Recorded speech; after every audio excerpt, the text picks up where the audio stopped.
Cette leçon va traiter du réacteur continu parfaitement mélangé ou réacteur CSTR en anglais Continuous Stirred Tank Reactor et on va parler de son bilan de chaleur.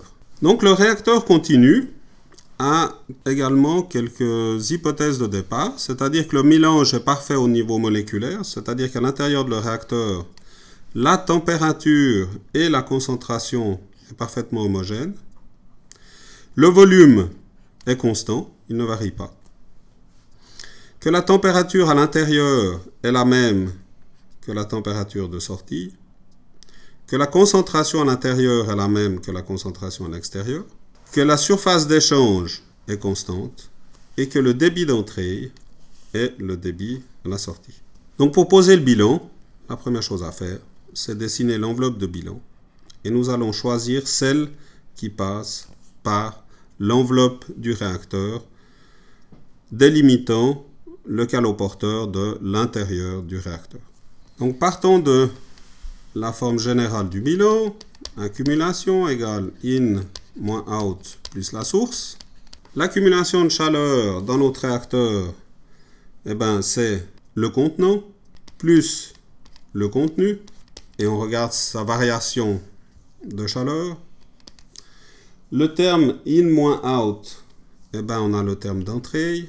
Donc, le débit fois la masse, donc le ρ fois le Cp, le débit et la température d'entrée, moins ce qui sort, plus le terme d'échange, d'accord, à travers la paroi, qui est aussi du in moins out, d'accord, où U est le coefficient de transfert de chaleur global, qui représente l'échange de chaleur entre la paroi et le caloporteur.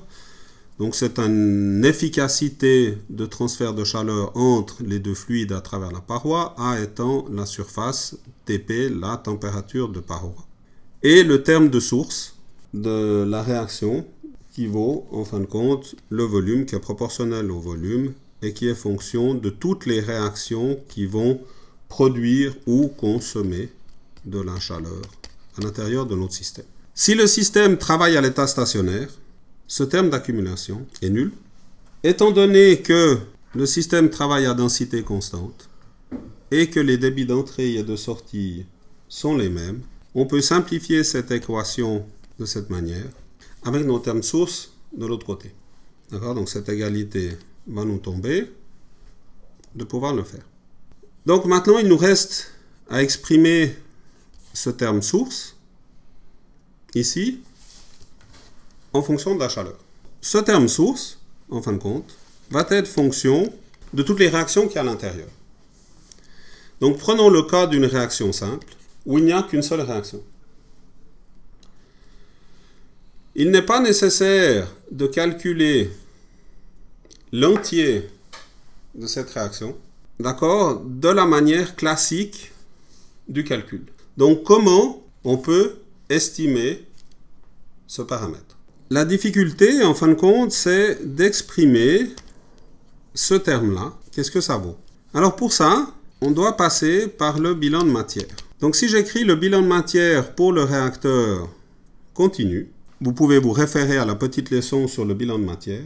Je peux exprimer à la fin que moins RI, c'est égal à V.0 sur V fois C10 fois X. Et ça devient très arrangeant parce que je peux exprimer la vitesse de réaction en fonction du taux de conversion.